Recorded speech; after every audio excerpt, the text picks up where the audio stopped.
Welcome to Lead and Follow, a podcast that explores how great collaboration actually happens. I'm your host, Sharna Fabiano, author of the book Lead and Follow, The Dance of Inspired Teamwork. And I'm pleased to bring you the latest research, insights, and learning methods to help you work together better with the people around you. I help founders, solopreneurs, and new leaders become great at collaborating because I've seen how much more becomes possible when people integrate their ideas, perspectives, and strengths in a practical way. To learn more about coaching with me and for a one-time discount on your first session, go to sharnafabiano.com/coaching and enter the promo code podcast. The link is in the show notes. And now, here's the episode. Today, I'm speaking with Eric McDermott. By day, Eric is an equity partner at a financial services firm with more than 60,000 clients. But behind the suit, in his other company, Eric was named Best Business Influencer of the Year, winning 2 Stevies, the Oscars of the business world, for his social media channels. Having amassed more than 500,000 social media followers in just 2 years, he educates in a unique brand of visual storytelling that vibes like someone rebooted Schoolhouse Rock for the next generation. He is also a USA Today and Amazon best-selling author and has numerous published Forbes articles, one of them on followership, which is how I first learned about Eric's work. I'm very pleased he agreed to I'm so pleased he agreed to join me today to share a framework he developed called the 4 Tiers of Followership. This is such a practical tool for almost any type of organization, maybe even for any group situation. So I think you'll immediately find it super useful and applicable. Eric, welcome to the show. Thanks, Sharna. Great to be here. I heard so many folks talking about your framework at the recent Global Followership Conference in Glasgow. So I'd love to start by asking you to give us a little background on how you developed this framework and where it comes from. Yeah, well, so it's funny. It was great meeting you at the Global Followership Conference, and it was funny to be one of the, I'll say, practitioners of the group, right? Because so many are on the research and forefront of coming up with new models and new ways of looking at leadership and followership in the universities and academic programs. And I have a very decidedly different background there. So I can't cite sources and footnotes and things like that because this framework really comes from life experience. And it really started, actually, believe it or not, when I was a high school busboy at a Chinese food restaurant in San Diego. And it started because I had I realized, like in hindsight, that I had a certain work ethic. And my work ethic was when I went in, and this is my first, I'll call it air quotes, real job, right? I had done babysitting and camp counseling and things like that. But in terms of like in the real marketplace kind of jobs, I didn't want to blow it, right? I wanted to make a good impression. So my work ethic was really, I'm going to do everything I'm told. I'm going to do it well. I'm going to do it enthusiastically, and I'm going to make a great impression. And that to me was the way to be helpful. And surely that would be enough, is how I imagined it, because I couldn't have imagined anything more. I would come in about an hour before the restaurant would open for dinner. And I would have all of that hour in which to prepare the tables for the dinner rush crowd that would come in an hour later. And so that meant folding napkins, getting the placemats out, place settings, all that stuff. And within a week, I figured out how to do that so efficiently, and I think pretty well, such that one day, about 4 or 5 days into working there, I finished it in like a half hour. And so as a result, I had this whole extra half hour of time. And I remember standing there, and the owner of the restaurant came walking by me, and he looked at me and he goes, "What are you doing?" And I stood really tall and proud. And I remember standing at attention. I said, "Well, everything that you told me to do, I finished. I've got the napkins out. I got the placemats. I even set up more as a surplus over there, like just so we're ready to go. We got an inventory. So if people come in, I can bring them in." And I stood at attention, feeling really proud of myself, waiting for him to shower me with praise. And what came back to me, Sharna, was he said, "But I don't pay you to just stand there." And that's when I realized, oh, there must be something more to being helpful than just doing everything you're told. What a great story. I can't wait to get into these 4 tiers, but before we do that, I would love to hear you speak a little bit more about the connection you see between leading and following and helpfulness?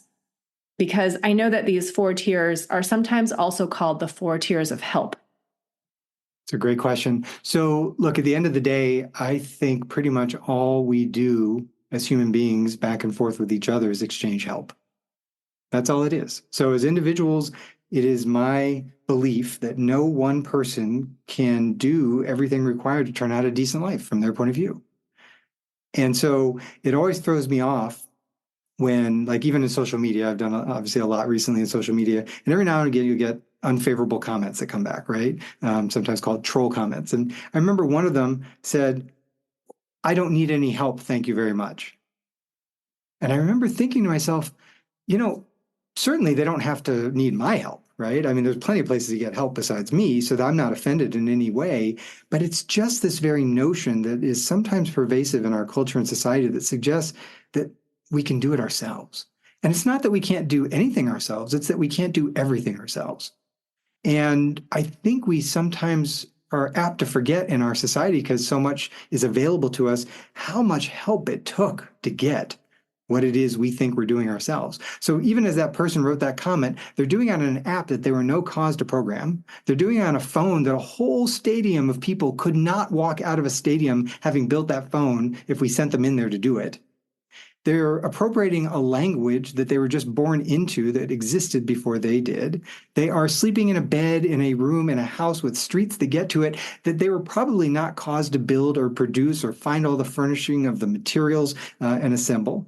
And then they're doing it with electricity that somehow shows up at their door, and they probably weren't caused to generate it or have any idea what it took to get it to them. And they're probably eating food that they had no effect on how it got to the store shelf. They did not have to grow it over months of time. They did not have to distribute it. They did not have to go hunt and kill and prepare any of their food, and they just eat it. So this idea that we don't need help amazes me. And so really what this is a recognition that everything comes down to help, and we all need it. And if we're talking in the most simple sense, there's really different forms of, I make a distinction between cooperation and coordination, but in either case, whether we're cooperating or coordinating, there's almost always 2 fundamental roles of help: leading and following. And the way I look at it is they're really just 2 sides of the same coin. I know our society, as you know very well, obsesses over leadership like it's an immutable characteristic or something like that. But in fact, I think it's less about the person and much more about what's required, what's needed, what help do we need to produce. So I view leadership simply as an offer of help to produce a better future together than we could alone. And what leaders can't do if they don't have followers is lead. So the reciprocal of that, if someone's going to make an offer to produce a better future together than we could apart, then they're going to need followers. Followers are people that say, I want that future too, and I like your interpretation of the situation we're in, and I like your interpretation of how we get there. And for as long as that's true, I'm in, I'll help amplify you, and let's go. Let's see where we can take this. But the moment the situation changes, and the other person, let's say in a 2-person imaginary situation, if the other person all of a sudden had a better interpretation for the situation we're in, and a better interpretation of how to get to that future that we say is better together, then at that moment in time, that person should lead. And the other person should be trying to amplify their efforts to get to that better future together. And to me, that's the dance, that's the relationship between leadership and followership. But at the end of the day, it's all just how we come together to exchange help. Beautiful, beautiful. I want to thank you for giving us that very thorough and very eloquent invitation into helpfulness. I feel it's a much needed reframe, and I really like thinking about leading as helping and following as helping. It just feels useful and meaningful to consider that that's what we're doing together every day.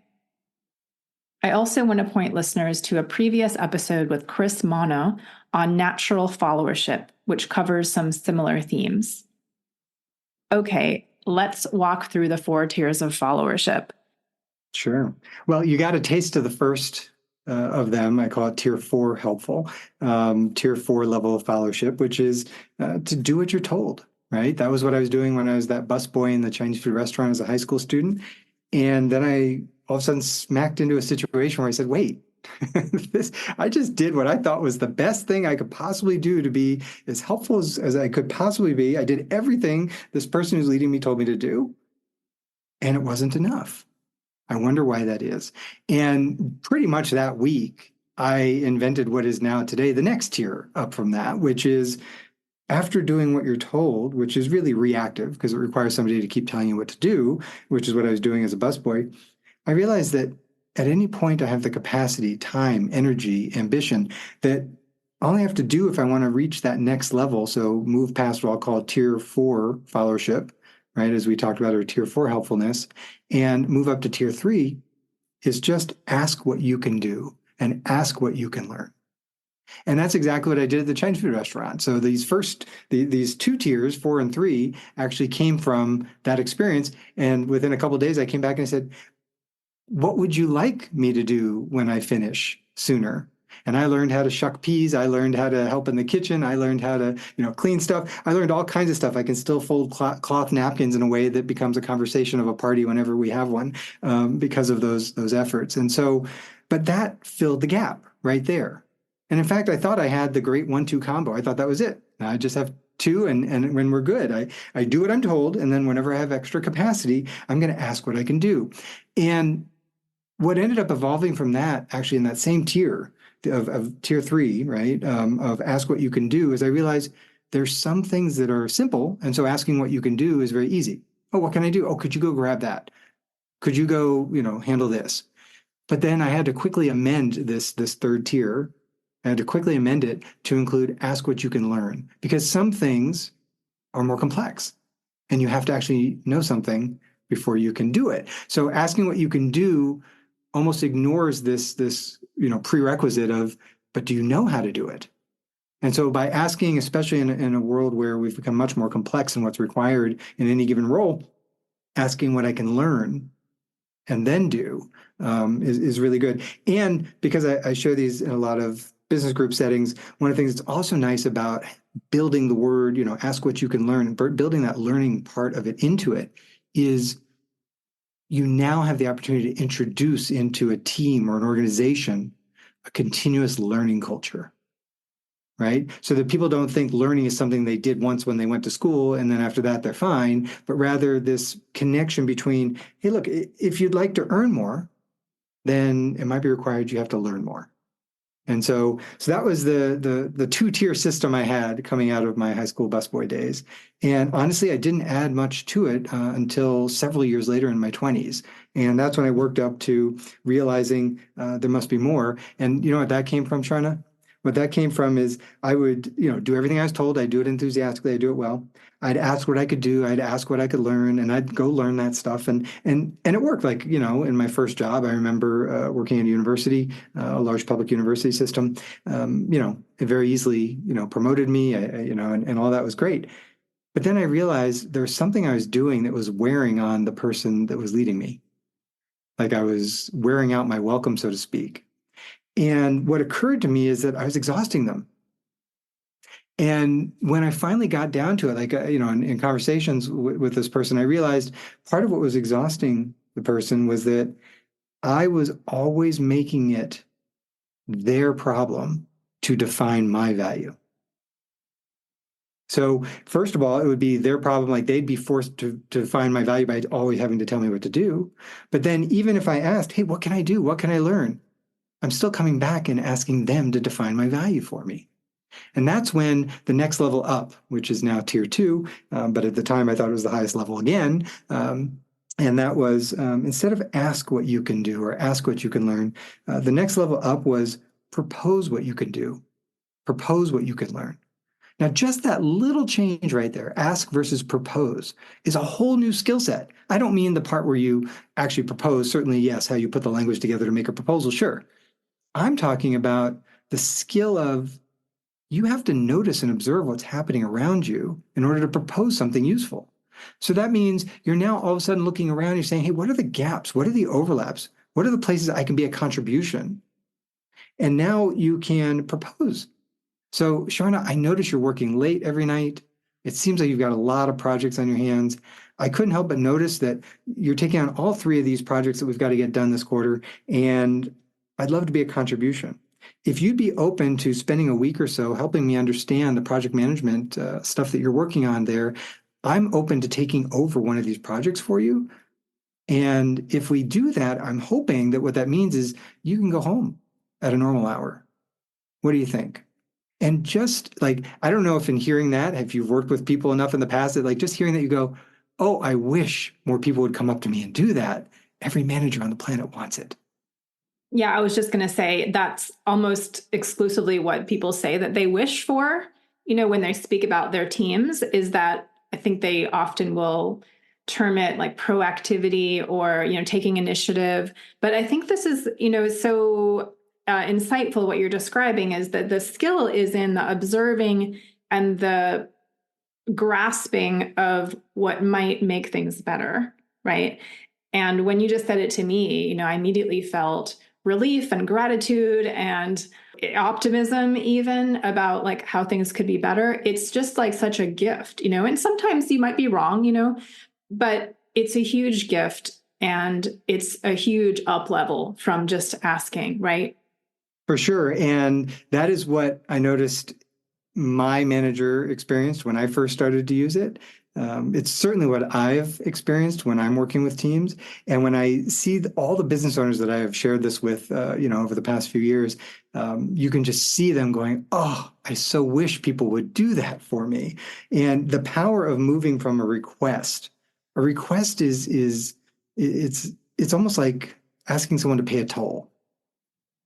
It's like they might do it if they need to get to where they need to go is on the other side of paying that toll. But that's very different than, can I be an offer of help to take something off of your plate? Or can I be an offer of help to share in the burden that you've got there? Can I be an offer of help to close some gap that's constantly causing us frustration or that gets us to some next level we're trying to get to? And that shift is remarkable. And you hit on something there with the reactive proactive notion. The way that I have worked with these tiers, what I've noticed is that bottom tier, that do what you're told, that's purely reactive. The moment you get into ask what you can do or learn, like tier 3, you move from 4 to 3, you're now in the proactive realm because you're asking, you're reaching out. The real magnitude shift, I think, that occurs from 3 to 2, when you go from asking what you can do, asking what you learn, to proposing what you can do or learn, is that shift in responsibility of who's required to invent your value. And so taking that responsibility upon yourself to invent your own value rather than ask for someone else to invent it for you. It doesn't mean you should never do that. And sometimes that will be necessary, right? You've got a good leader that you trust, and they may have some ideas for you. For sure, you should take advantage of that. But it is remarkable how once we realize, like, wait, I can own the responsibility for producing my own value. All I have to do is notice the gaps and overlaps, notice what might be helpful, and propose different ways that could work. And to your point also, sometimes those proposals are not accepted. It's okay. That's a learning experience as well. Totally. Yeah, totally. I'm also loving how this so intuitively maps to career development and professional development with all of the learning and the starting to look outside, your own sphere and see the bigger picture. But I want to get to tier 1 before we go off into another area. So let's finish off here, and then I'm sure I'll have more questions for you. Of course. So so we're at tier 2 at this point, right, in my career. And then what I realized is that at some point, there's something even higher yet. Now, this one I really started to appreciate the most when I had teams of people too, right? As opposed to the journey to this point had been through my own career, right? But now I was working with other people and looking at their ambitions and folks saying, I'd like a raise. I'd like to get a promotion. I'd like to, and I was trying to figure out like, what are the things that would help enough, like if they made these offers of help, that I would have no choice but to give them some sort of new role, new compensation, new upward trajectory of some sort. And what I realized is that's where tier 1 came in, which is after propose what you can do or learn, which is tier 2, anticipate what's needed and get it done. No proposal required. Now, there's a tremendous amount of trust that's required. right? And it doesn't always fit the situation.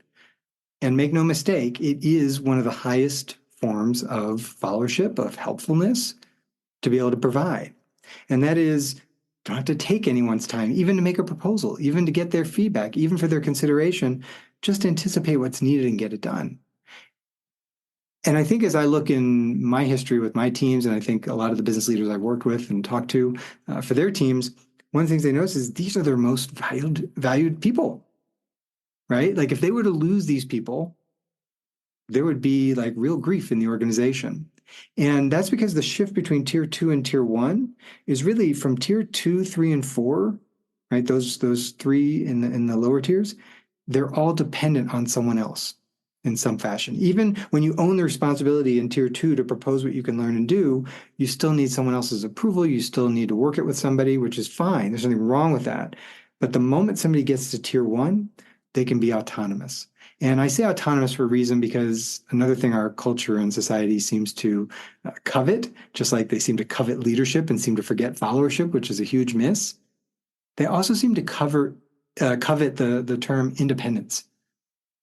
Right? So you probably heard the term, well, I can work independently. I'm an independent worker. If we check independence, I'm pretty sure that's like when our country like fought off Britain to have our own country and be totally separate.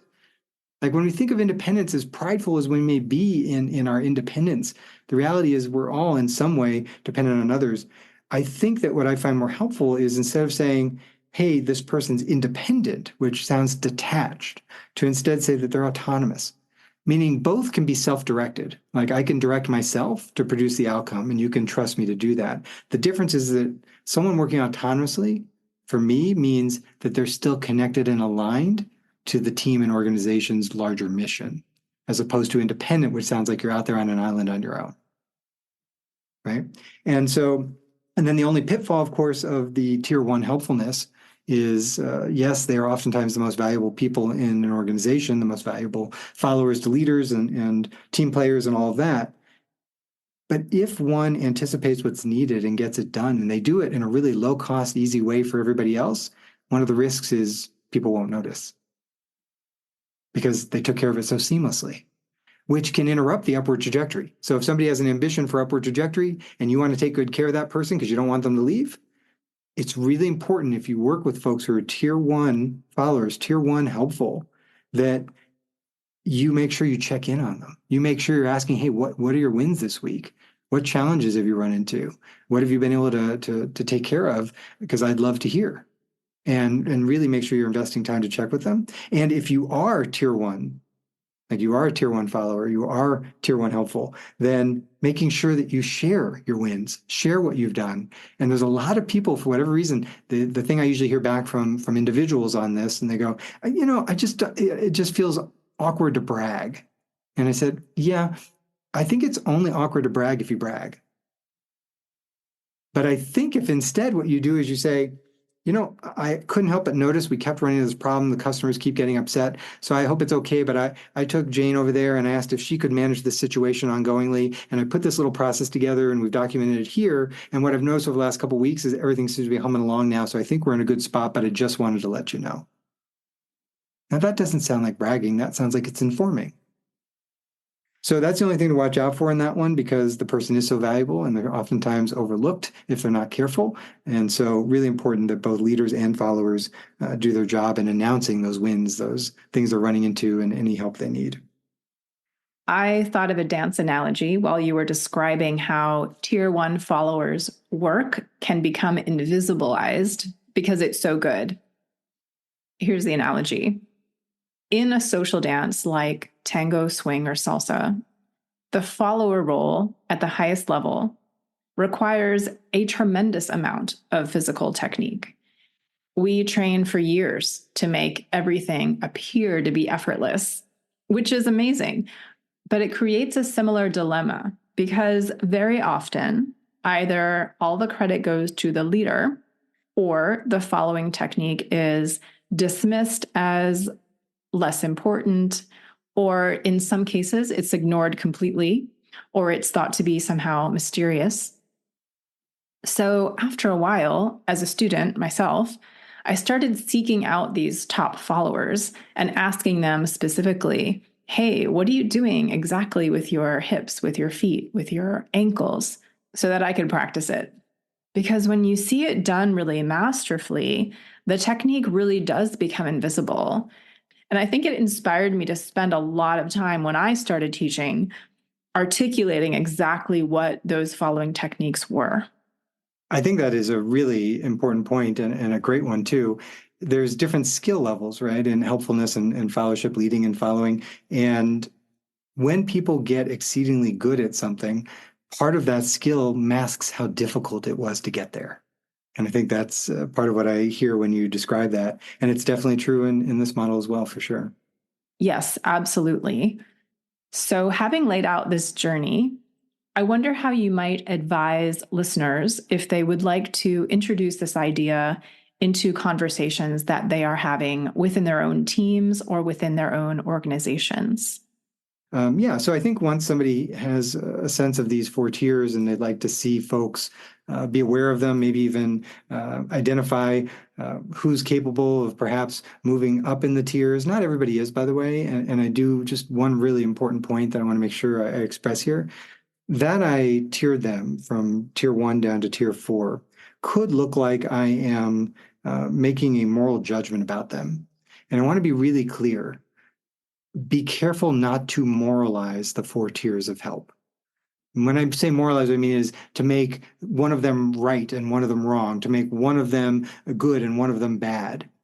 Because I have many folks on my teams that are tier 4 helpful. They do everything they're told, they do it enthusiastically, and they are still helpful. And their ambition does not require they get some big raise or promotion. They've got they've got dual incomes perhaps at home. They like their lifestyle. The balance is working for them. And we like the value for what we're getting in exchange for the help they're providing. And so I don't want to judge those people or have those people feel judged. And so if you moralize the four tiers of help, you run the risk of demoralizing some really good help in your organization, some really good followers. Thank you for sharing that. I think that's really, really important. And it reminds me of another question I had about the tiers and working with them in a practical, everyday situation.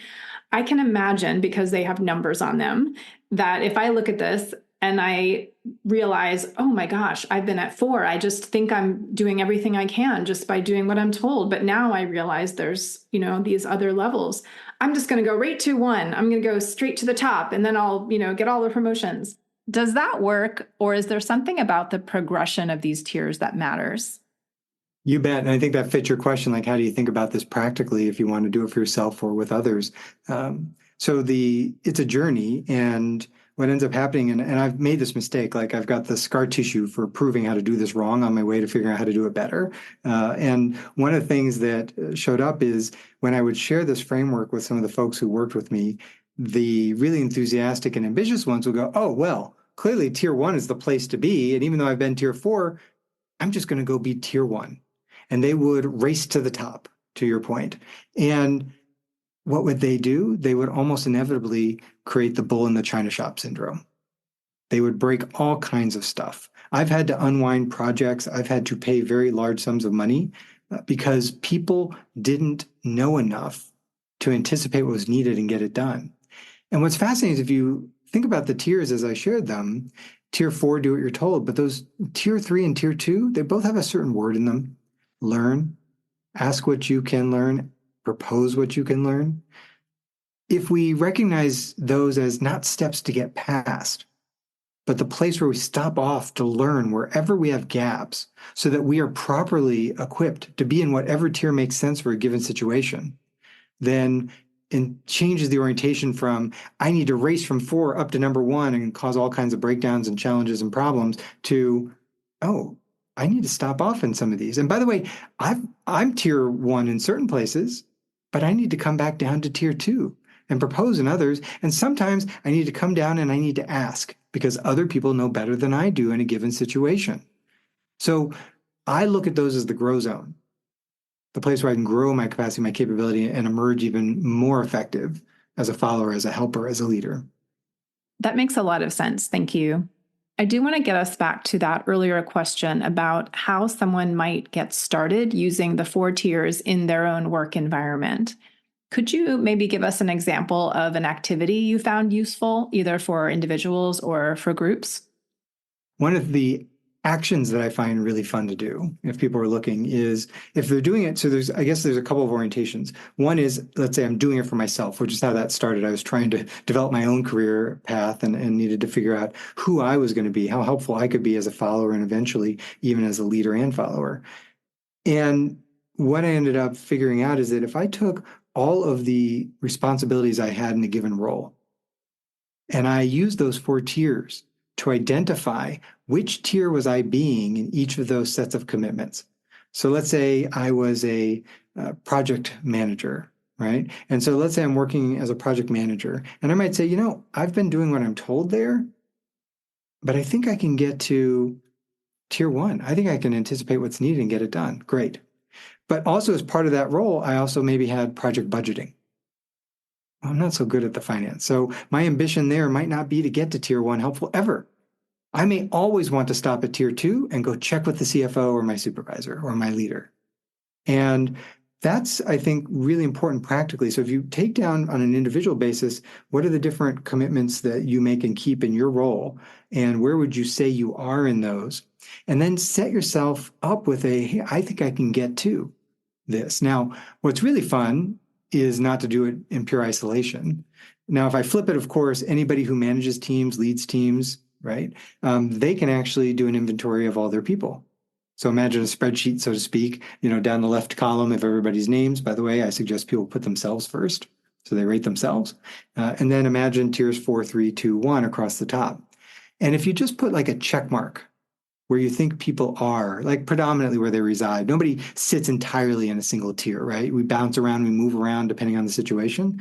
But if somebody were to characterize their impression of somebody in there and say, that's where I think they are today. And then instead of the check mark where you put for where they are today, you said, but I think this person has the ability in the coming year to get to this tier as a prominent place that they reside in. And now you can go have a dialogue that might make more sense, right? I know you're always so good at doing everything that's asked of you. I can't help but imagine that you'd love to make more in the future than you do today. You might want a promotion, things like that. We'd love nothing more than to be able to facilitate that. Obviously, in order to do that, we would need for you to step up some things too, right? And if you're open to it, I guess one of the things I'd love to do is maybe take you on the ability to learn some things to improve your contributions to the organization. And one of the things I'd like you to start doing is whenever you've got some capacity, I'd like for you to ask what you can learn and do. Not just do everything you're told, but ask what you can learn and do. And then when you hear what it is, be committed to going and following it up and doing it. And at some point, you're going to start to notice some things. You're going to start to notice things that aren't going right or as they should, or things that could be going better. And when you do, you'll work your way up to another level, which I think you can get to in pretty short order, which is if you see that, you can even propose some ideas for what we could do that we might not have thought of, or propose things you might be able to learn that you think could be a contribution. And I'd like to work on that with you together over the next quarter or the next year. What do you think? I really love this game. It's so elegantly simple. I've seen lots of matrices of performance evaluations and criteria, and they always kind of make my eyes glaze over because often they are full of abstract terms and vague descriptions of behaviors that lack context. And coach clients of mine who are in some sort of performance improvement process will come to me and say, I just don't know what this means. How do I get better? But these tiers, they're so actionable and they are discovery based, which I really love. I wonder if you have any other examples of how you've used them to discover new areas of growth for yourself or for others in your teams. Some of the examples I think are fascinating on the journey, depending on one's role. So if you're working with other folks who are following your leadership, or if you are following somebody else's leadership, there's a fascinating dynamic that can shift as you learn the nuances between these different tiers. So, for example, I remember I had an individual that was working with me, and they were enthusiastic about moving up, right? And they liked this idea of developing this capacity. And they had gotten really good from moving from tier 4, doing what they were told enthusiastically and doing it well, to asking. And then if I suggested that they could go learn this, and I think that that would help, they'd actually go learn it. And it was really good. And they kept coming back and asking, what can I do next? And I remember being impressed to a point. But at some point, I was getting exhausted because, again, the requirement was on me to invent their value. So what's beautiful as you sort of think through the nuances of this is, if you remember, it's not about getting someone to a tier. It's about producing them as capable, like in themselves, for coming up with it, generating it. And so when this person started to come up and ask what they could do and what they could learn, I realized I'm enabling them in that tier so well by answering them that they're never going to get to the next tier if I don't shift that. And all I had to do was not answer them. All I had to do was ask another question instead. Hey, I was looking at this problem. What could I be doing? I've got some extra capacity. What could I be doing, right, to or learning to be a bigger contribution here? And I responded and I said, well, why don't you give me 3 ideas of things you notice? And what I'm doing is I'm nudging them up a tier. It's as simple as that. And now I'm realizing that I don't have to come up with the answer now. They've been doing it long enough. They understand how it works. And that's like just that one little, instead of answering the question, just coming back with a question makes it so practical. And the other thing that I'd say is really important in working this is just leave the ego at the door. Same with leadership and followership. Like at the end of the day, it's the better future together that we're after than it is who's the leader and who's the follower, right? And whatever configuration makes the most sense, let the person with the best interpretation of the current situation and how to get to the next one lead. And then take on the role as follower. I do it all the time to amplify the heck out of people. I just love it. And so I think that this is incredibly practical. There are other examples that I can give where folks, I've even had folks that have been tier 1 helpful, all the way in the top tier, and they got stuck. You'd think, well, wait, they're the most valuable. Why'd they get stuck? They got stuck because they were tier 1 helpful, but in such a narrow area that they needed to expand. And guess where they need to go if they want to expand? They have to come back down into tier 3 and 2 to learn and grow. And they had forgotten that those are not bad places to be. That is where we must go in order to develop ourselves. And so that was a nudge down, which was so counterintuitive to people. I'd like to pick up on the term amplification, because I know you use that a lot in your work with teams. And I'd love to hear how you connect the idea of amplifying each other to the roles of leading and following. Yeah. No, I use amplifiers quite a bit. You're right. Certainly in my team amplifiers and using career amplifiers and a bunch of other places. To me, amplifying is to increase something.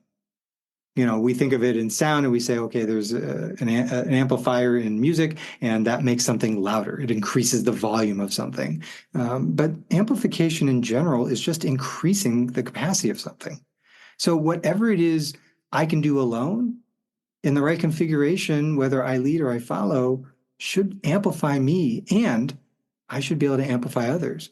So really incredible leaders help amplify by producing an offer for a future that's better together and defining perhaps some ways of getting there that get people so enthusiastic for that future that they go, you know what, I will invest my time, energy, and support as a follower to amplify the heck out of you to see that we make that happen. And all too often, especially in a very, I guess, increasingly polarizing world, we forget that the world is not having to be zero sum in everything.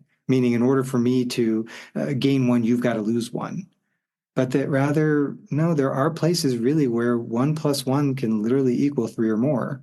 And that is the power of working together.